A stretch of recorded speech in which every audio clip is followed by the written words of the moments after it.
누가 내란 집단이냐, 누가 위헌적인 집단이냐, 그걸로 갑니다. 여러분, 윤석열 대통령이 역사 관련해가지고 독립기념관장 지명하고 이럴 때 어떤 논쟁이 일어났습니까? 누가 대한민국이냐, 그게 국회에서 싸움이 났잖아요. 그죠? 건국절 갖고. 이거 연장선상에 있는 거고, 이승만 박정희 대통령이 싸웠던 누가 대한민국의 정통성을 갖고 있는가, 공산주의자들과 싸웠던 그 싸움이 리터 매치로 온 겁니다. 이게 복잡한 문제가 아니에요. 그러면 누가 더 위헌적이냐, 누가 대한민국이냐, 그거를 이제는 토론해서 싸워야 되는 거예요. 민주당은 왜 위헌 정당인가? 제가 첫 번째로 주장하겠습니다. 윤석열 대통령이 표현한 대로 예산 탄핵 집단이다. 국회는요, 국민을 위해서, 헌법을 위해서 대통령과 보조를 맞추면서 국익을 위해서 입법 활동을 해야 되는 거지, 국민이 뽑은 대통령을 끌어내리기 위해서 국회 활동을 하는 게 아니에요. 자, 보십시오. 원전 생태계 지원 비용 요번에 민주당이 1112억 원 잘랐습니다. 이게 왜 중요하냐면요, 이게 지금 우리나라 생존이랑 연결돼 있거든. 여러분들 이거 주변에 젊은 사람들이 다 버려주십시오. 지금은 장난칠 때가 아니에요. 원전 생태계가 왜 중요하냐, 문재인이 박살낸 거 복구시켰다, 그거 다 알죠. 근데 최근에 우리나라 산업부 장관이 미국이랑 원전 MOU를 체결한다, 이런 얘기를 해요.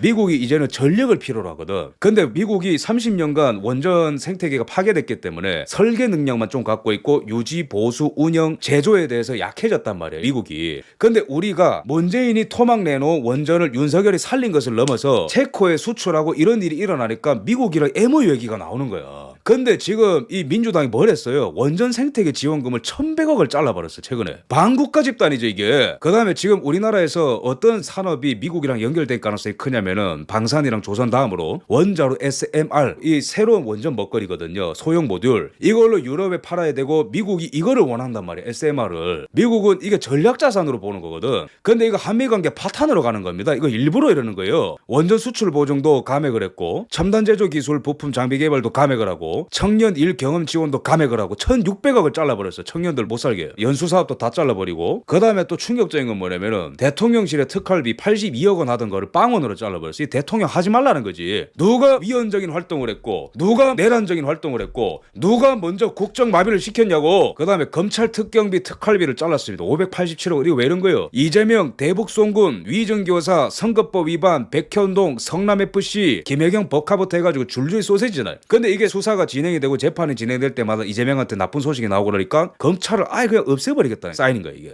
감사원, 문재인과 관련된 태양광 통계 조작 이런 거 계속 해고 있거든요. 게다가 선관위까지 털었던 게 감사원인 거예요. 그러니까 못 보겠다 이거지. 감사원까지도 탄핵이 될 정도면은 경찰도 잘라버리고, 동해심해 가스전 개발도 505억 원 예산이 책정돼 있었는데 8억으로 줄여들었어. 이 뭐야? 우리나라 기름 한 방울 안 나가지고 그렇게 힘들어하는 거잖아요. 중동에 기웃거리고 러시아에 기웃거리고, 대한민국에 유전 하나 터졌다고 그렇게 전 국민이 좋아했는데 그것도 개발하지 말래. 이 정도면은요, 국정 운영을 하지 말라고 내란 선동을 하는 거예요, 이게. 그 다음에 더 엽기적인 거는 요번에 윤석열 대통령 특수활동비 빵원으로 줄였는데 문재인한테는 96억 원을 편성을 해줬어요, 당시 민주당에. 문재인이는 96억 원 쓰라고 줬는데 윤석열 대통령은 빵원 쓰래. 먼저 대통령이 계엄령을 선포할 수밖에 없게 만든 배경을 만든 게 누구입니까? 우리 국민들이 이걸 똑바로 알아야 돼. 윤석열 대통령이 뭐 의대 증원 해가지고 믿고, 뭐 때문에 믿고, 그런 거 다 알겠는데 그래도 이 정도는 우리가 알자고, 기본적인 국민으로서. 자, 그 다음에 민주당이 증액한 문재인 이재명 예산을 보면요, 신재생 에너지 금융 지원, 이게 문재인 때 그리고 이재명 당대표 때 합한 금액인데, 이 중국이 좋아하는 거 신재생 에너지를 2,300억을 증액해버렸어요. 신중하겠다는 거거든. 태양광 늘리겠다는 거거든. 풍력 발전하겠다는 거거든요. 신재생 에너지 보급 지원 1,600원. 이거 전라도 태양광 카르텔 좋아할 일이겠네. 이게 반대한민국이죠. 보면은 새만금 이런 거, 고속도로 이거 다 이거 수익성 없는 거예요. 이런 거에다가는 다 돈을 바르는데 검찰, 경찰, 다음 세대 국정 운영에 필요한 거, 미래 에너지는 다 잘라버려. 한미 관계와 전 세계에 수출할 수 있는 원전 관련된 거 다 없애버려. 이게 반대한민국이죠. 위헌 정당이죠. 그래서 예산 탄핵이라는 표현을 대통령이 쓴 건데, 이 민주당은 또 어떤 폐악질을 벌였습니까?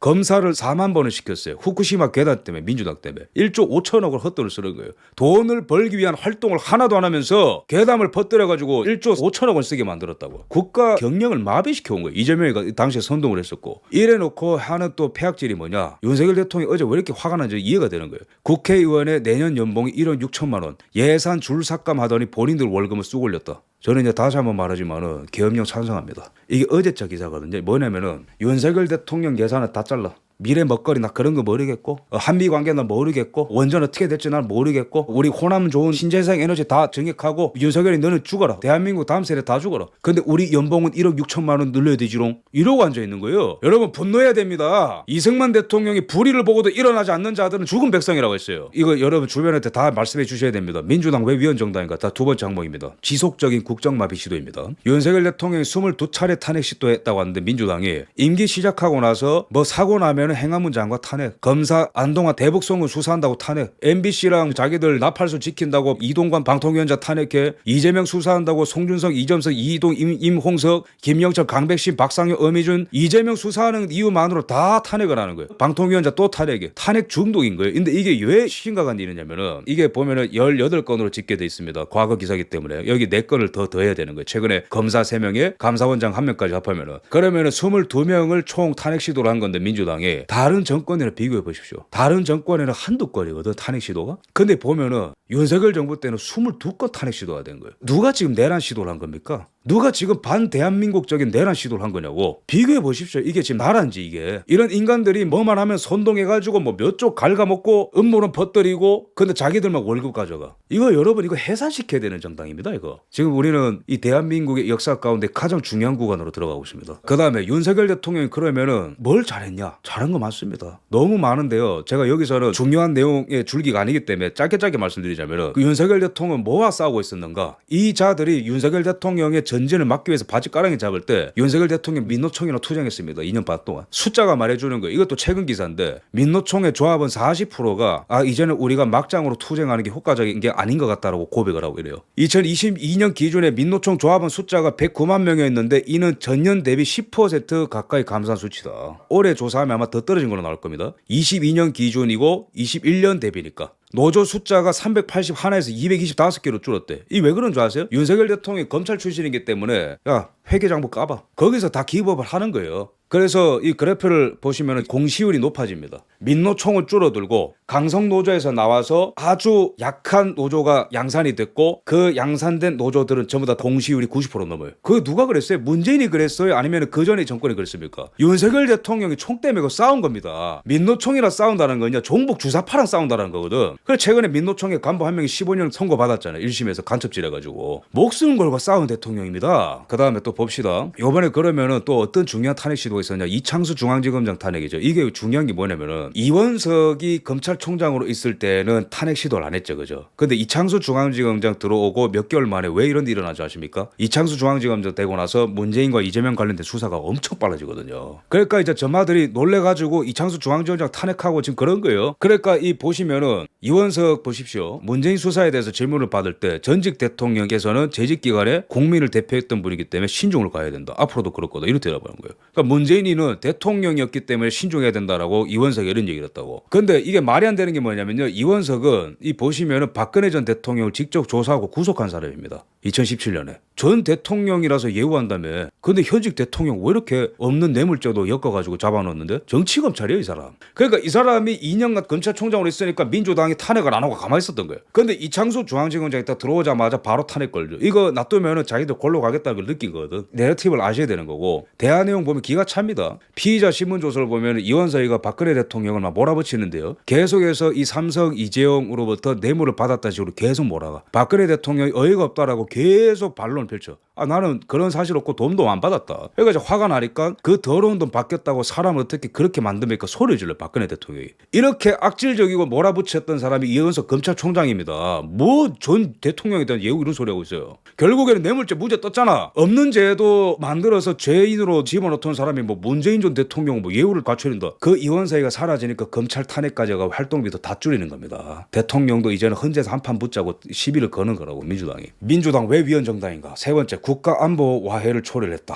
이거 굉장히 중요합니다. 민주당이요 최근에 간첩적 개정을 반대했습니다. 이거는 국제사회에 알려져야 되는 거예요. 위구르 인권유린, 티베트 인권유린, 그 다음에 대만 침공을 하려고 준비하고 있는 중국 공산당, 러우 전쟁에 부품되고 있는 중국 공산당, 건설 장비되고 있는 중국 공산당, 전 세계 해킹하고 있는 중국 공산당이 미국의 선거에 개입하고 있는 그 중국 공산당의 위협이 우리나라도 있는데 미국에도 드론 날리고 난리거든요. 중국 유학생들이. 우리나라에도 윤석열 대통령 항공모함이 있는 거기에도 드론 날리고 그렇게 잡혔죠. 그래서 간첩죄를 개정하자고 하니까 알겠다고 해놓고 민주당이 또 말 바꿔서 안 하겠다. 이 왜 그런 걸까요? 지금 이 나라의 안보는 심각한 상황입니다. 중국 공산당의 간첩들이 활기를 치고요. 삼성의 기술을 빼가고 군사 기밀을 빼가고 난리예요. 이런 상황 속에서 왜 우리나라의 민주당은 간첩죄 개정을 반대할까? 적국 말고 외국을 위해서 이적 행위를 한 사람도 처벌한다라는 게 간첩죄 개정안의 주요 골자입니다. 민주당은 지금 대한민국의 국가 안보의 와해를 초래하고 있습니다. 그러면은 윤석열 대통령이 탔었던 항공모함을 불법 촬영한 중국인은 누구로 나타났냐? 우수 공산당원으로 나타났습니다. 여러분 이 타임라인이 우연이 아닙니다. 중국 공산당이 지금 트럼프 당선 때문에 위험해졌어요. 그러면서 본인들이 전 세계에 개입하고 있는 것들이 막 걸리고 있어. 근데 대만도 그렇고 우리나라 일본도 그렇고 이제 좌파들이 넘칠수록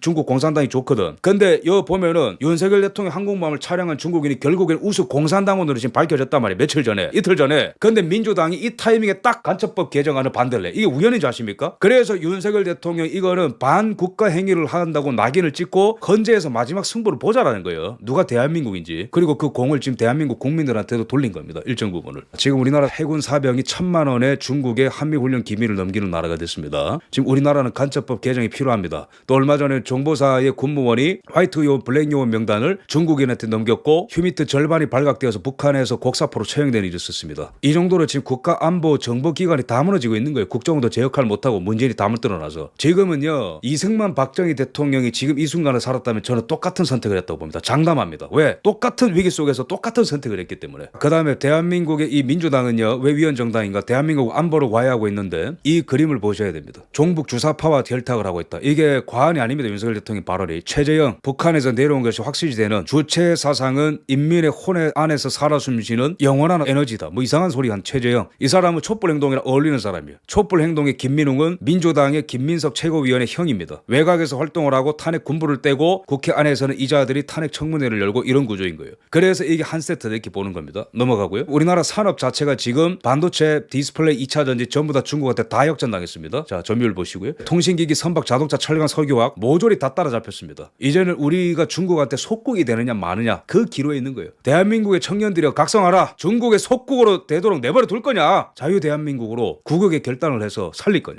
조선도 중국한테 밀리고 있대. 67대 20. 철강 저가에 중국이 덤핑을 때려가지고 우리나라 철강업체 다 죽고 있어요. 그래서 윤석열 대통령이 외교 분쟁이 일어날 거 알고도 최근에 뭘 꺼냈냐? 중국의 저가 철강에 관세 부과를 검토했어요. 어제입니다. 어제 아주 중요한 기사가 많았던 거예요. 그러면 중국 입장에서 뭐죠? 대한민국의 보수 대통령 날려야지. 이렇게 되는 겁니다. 상황이 지금 신중이냐 반중이냐 글로 가는 거라고. 자, 그럼 윤석열 대통령 반도체 관련해서 뭐 했냐? 네덜란드랑 외교 잘해서 네덜란드 ASML 최대 노광장비 기업, 전 세계 노광장비 90% 공급, 한 대 5천억, 연간 100대만 생산하는 ASML로 쓰면 반도체 안 들어갑니다. 근데 이 ASML이 있는 네덜란드랑 외교를 잘해서 당선되고 그 해부터 관리를 잘해서 반도체 R&D 센터 투자를 해달라고 해서 우리나라한테. 그래서 결국에는 올해에 확정이 됐지 않습니까? ASML 최초로 해외에 R&D 센터를 짓게 됐는데 그게 우리나라 대한민국이다. 철저히 미국이 주장하는 반도체 디커플링 속으로 들어오는 거거든요. 공급망 불확실성 속에서 ASML을 우리 쪽으로 끌어오는. 삼성이 지금 파운드리 시장에서 점유율 딸리니까. 이런 국익적인 애국적인 행보를 하고 있던 대통령이 윤석열 대통령입니다.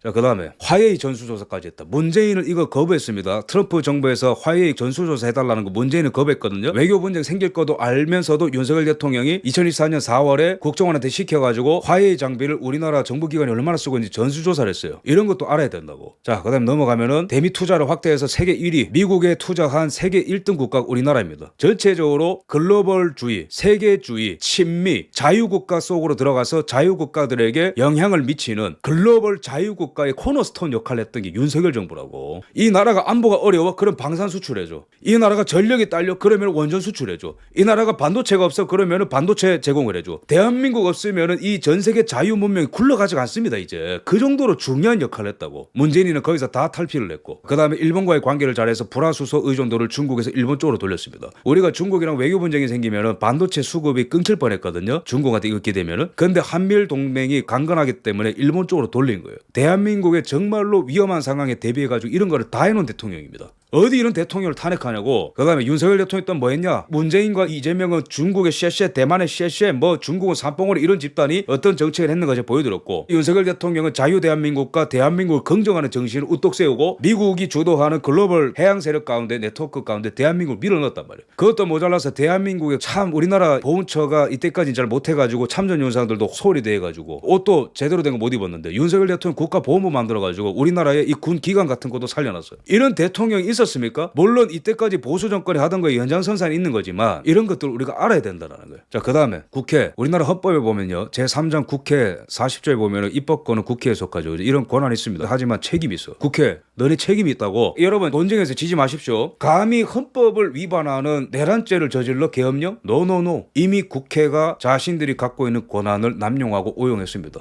무한대로 탄핵 시도를 했거든. 그러면 헌법상 대통령한테 있는 권한인 계엄령 선포를 왜 하면 안 되는데, 너네가 먼저 2년 반 동안 대통령 바지가랑이 붙들고 탄핵 시도를 22번을 했으면 윤석열 대통령도 그에 합당한 헌법에 명시된 자신의 권한을 쓰는 거예요. 그게 대한민국 민주공화국의 헌법의 골자라고. 그러면은 국회는 권한은 남발했는데 어떤 책임을 졌나 봐야지. 국회의원은 국가 이익을 우선하여 양심을 따라 직무를 행하고 그 지위를 남용하여서 국가 공공단체 또는 기업체와의 계약이나 그 처분에 의하여 재산상의 권리 이익 또는 직위를 취득하거나 타인을 위하여 그 취득을 알선할 수 없다. 쉽게 말하면 부정부패 비리하지 말라는 거예요. 당신들이 그만큼 권한이 세면은 그만큼 책임을 지라는 거지. 그 책임을 안 지면은 위헌정당. 국회의원은 청렴의 의무가 있다. 어이 민주당, 청렴의 의무를 지켰어? 물어봐야 된다는 거예요. 우리 국민들이. 민주당과 관련된 사법 리스크가 이렇게 많아요. 송영길 돈봉투 뿌리고 막 난리가 났죠, 그죠? 최근에 관련자들 유죄 판결 받고 난리야. 이재명 위정교사, 선거법 위반, 대장동, 백현동, 법인카드, 성남FC 뭐 끝도 없이 이어지죠, 그죠? 근데 최근에는 이화영 녹취록이 터졌는데 김성태가 사실은 이재명 사법 로비하는데 돈을 냈다. 누구한테 했을까요? 권순일한테 했을 가능성이 굉장히 큽니다. 이런 게 녹취록이 터졌고 입법부와 사법부의 사법농단과 입법농단이 버젓이 있는데도 처벌받지 않는 이 나라가 국가 비상사태 안에 있는 게 아니라면 어떤 나라가 비상사태 안에 있는 겁니까? 그리고 이러한 집단은 종북 주사파와 놀아나는 집단이다. 이런 식으로 커렉션이.